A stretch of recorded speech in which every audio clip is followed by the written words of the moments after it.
Straight away, in 0 seconds, the first image we see is a very warm sunset of a city. Now let's contrast that to the end of The Matrix 3. This is what happens. They have the new era of The Matrix, which is about truce, and instead of it being green, it's now turned orange. This is exactly what we're seeing here as well. So does that mean that this is taking place in the truce era of The Matrix? Who knows? 2 seconds, that cat sound effect is the exact same cat sound effect as in The Matrix 1, when Neo sees the cat with the deja vu. Seriously, go back and play it. It's the exact same cat sound effect. 4 seconds in, the background here shows a blue butterfly and a red butterfly. Of course, we have the blue pill and the red pill. There's symbolism there. Does that mean that in this office, wherever it is, we're battling between the real world and the fake world already? Or there's the other interpretation of a cocoon being rebirthed, a butterfly being rebirthed with its cocoon, which is exactly what Neo did in a way. He died and then came back to life. 7 seconds in, the therapist has blue glasses, which of course matches the blue pill. Now, does this mean that certain characters will have certain colours to match whether they're part of reality or part of the fake world? Who knows? The therapist says, "Can you tell me what happened?" Now, this is reminiscent of one of the Matrix comics called A Path Among Stones. For those who don't know, the Matrix comics were a series of comics that were released alongside the Matrix films and re-released recently in a kind of 20th anniversary edition, which you can click in the top right corner right now to understand the entire timeline for. And they basically explain these extra storylines for the Matrix world. Some of them are fascinating, some of them are heartbreaking, and this is one of the heartbreaking ones. Someone who sounds like Neo says, "I've had dreams that aren't just dreams."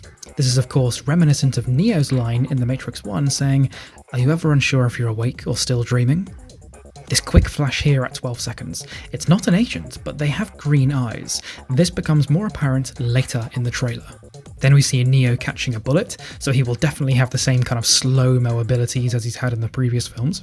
Now here we go, this is one of the hugest moments of the entire trailer.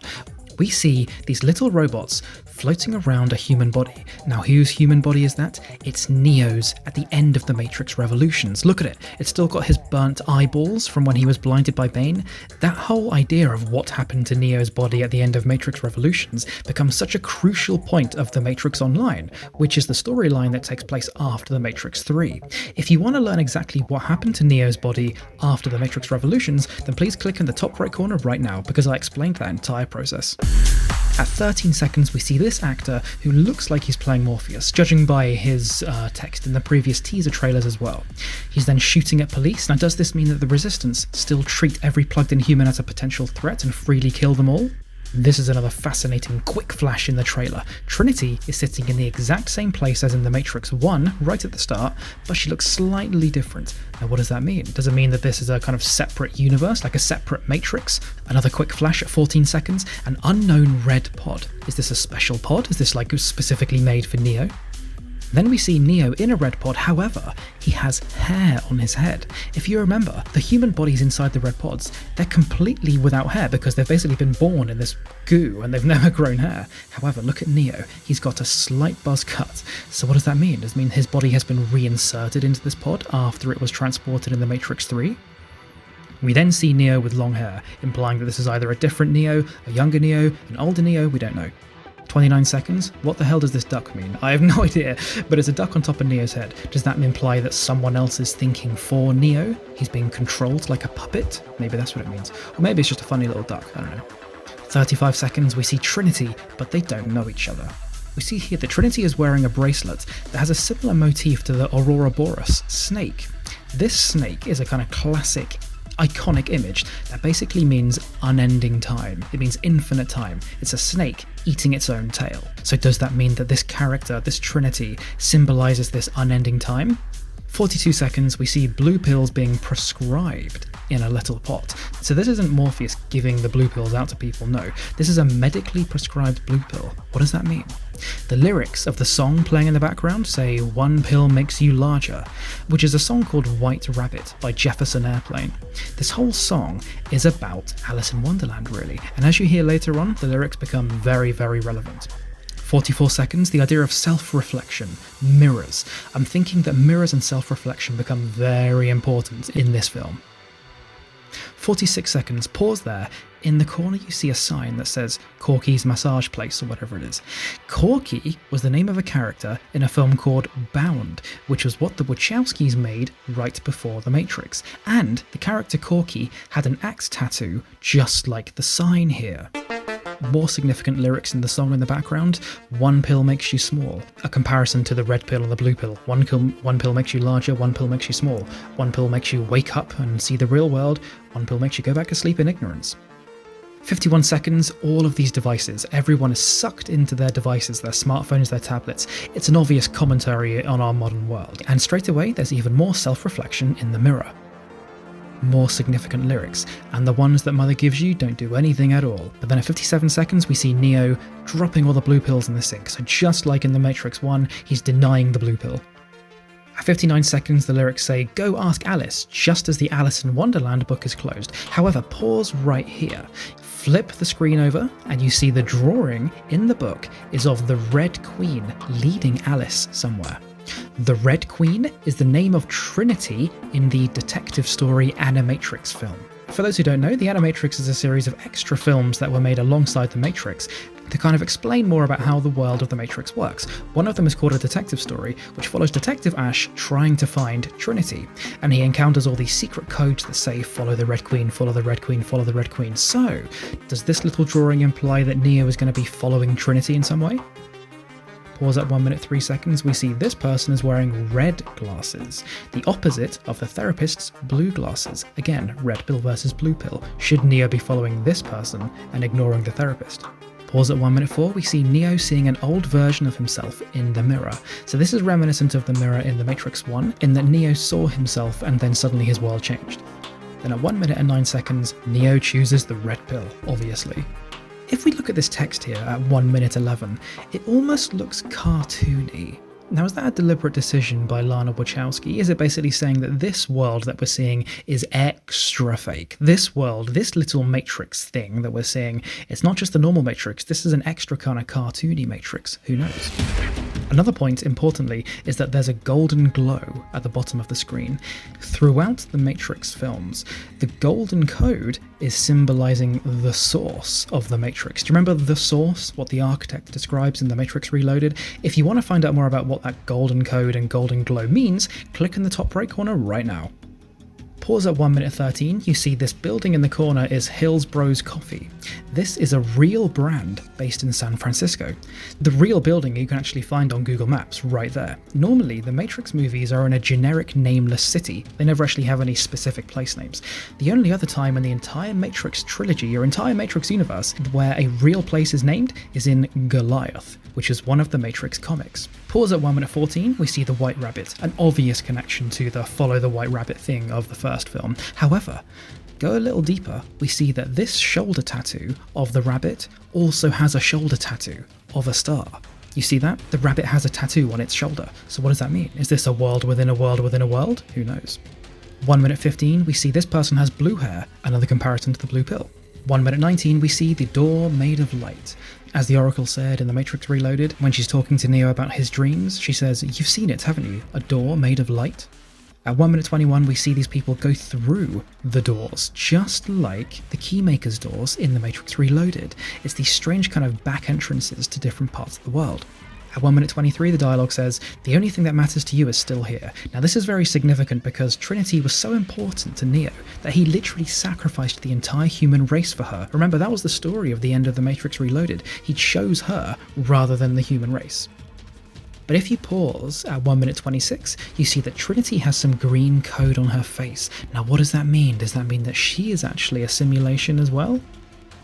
At 1 minute 27, the dialogue says, "I know it's why you're still fighting. However, that might not mean literally fighting the machines. That might mean fighting subconsciously, fighting the constraints, fighting the dream world that Neo feels like he's stuck within." Again, the clothes, red. This Morpheus character, or the guy that we think is Morpheus, is wearing red. And at 1 minute 36, we see, boom, Neo still has his special powers. At 1 minute 41, this wonky text then becomes straight. So what does that mean? Is it, like I said, it looks almost like more cartoony. Does this mean that the cartoony world is going to become a lot more normal? And wow, another huge moment of this trailer. 1 minute 43, we see the real world. We see the farms of human fetuses and human bodies. 1 minute 44, these exact same robots are in The Matrix 1. 1 minute 45, this destroyed city. Now, this could either be one of two things. This could be a city built in the 21st century because it looks quite modern and futuristic, or it could be one of the destroyed Zions. Remember, in The Matrix Reloaded, the architect says that they have destroyed Zion 5 times already, and they have become exceedingly efficient at it, as he says. If you want to see the explanation behind that conversation with the architect in The Matrix Reloaded, then click in the top right corner right now. At 1:48, the lyrics of the song say, "When logic and proportion have fallen sloppy dead." See, logic is the exact way that machines think. This is what the architect said. He said that he came up with a perfect world. It was a logical, mathematical paradise. However, it was human irrationality that broke his special maths. So this is what these lyrics are saying. When logic and proportion have fallen sloppy dead, yeah, basically that means when humans have woken up. At 1 minute 50, this lady does a flip, implying that she is one of the resistance who can do all these crazy moves as well. And at 1:52, we see this agent phase into someone, just like they can in the previous movies. Although, pause, zoom in the background, we see red and blue squares battling for our attention again. At 1 minute 55, we see the exact same guns being used by the agents. At 1 minute 56, another big moment. Now this is very confusing. Footage of Neo being sucked into that mirror from The Matrix 1 is being projected onto a screen. Now what the hell does that mean? Does this mean it's some kind of meta thing? A rocket flies through this door and into a moving train, again showing how these magic doors are playing a big part. At 1:58, pause here, zoom in a little bit, and you see that on the side of the wall, there are these geese graphics. In the Bible, geese quite often symbolize the Holy Spirit. Now, of course, we know all the biblical implications of the Matrix storyline. There's Neo being the Messiah and all this stuff. Is that continuing in the Matrix Resurrections? It certainly looks like it. Pause at 2 minutes, we see here a man wearing a face mask. So that means it's quite a topical film. Does that mean it's going to be referencing the pandemic? 2 minutes, 1 second, we see Morpheus is doing the same kind of gun moves as Neo in The Matrix 1. The text in the background here looks like it could say Deus Ex Machina. Now that is significant because that was the name of the giant face robot in The Matrix Revolutions. So does that mean that this building basically represents that giant face robot? 2 minutes 4 seconds, we see Trinity in a pod with hair. Again, like I said before, that means that she must have been reinserted into her pod. Also, the cables are plastic, not metal, implying that this is a very special pod. It's more futuristic, maybe more efficient.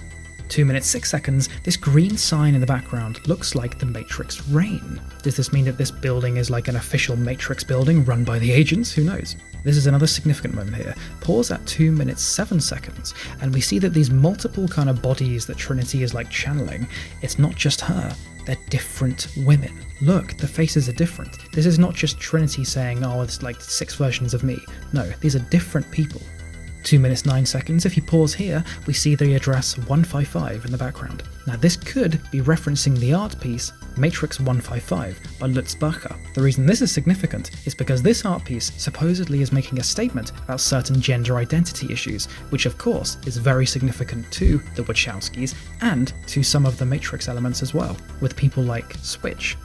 At 2 minutes 13, we see the agents are still dodging bullets just like before, and they're hunting this Morpheus character and this other lady character. Maybe they're exiles, because as we know in my previous video, the agents also hunt exiles. At 2 minutes 17, if you pause, you see they don't just smash through onto the road, they smash through some green code. Does that mean there's some kind of like edge of the Matrix world they've just smashed into? At 2 minutes 20, we see Neo stopping some bullets with his hands just like before. But here's a big one. At 2 minutes 21, if you pause and zoom in, you can see these are not just average people hunting Neo. They all have green eyes, green code eyes, just like the character at the start. What does that mean? Is Neo still being hunted by some kind of Agent Smith virus-like thing? Thank you for watching there, everybody. If it was a help to you and you really liked learning about the Matrix lore, then please subscribe to Jam Punch and I'll be releasing a brand new Matrix Explained video every single week. My name is George, this is Jam Punch, and I'll see you next time.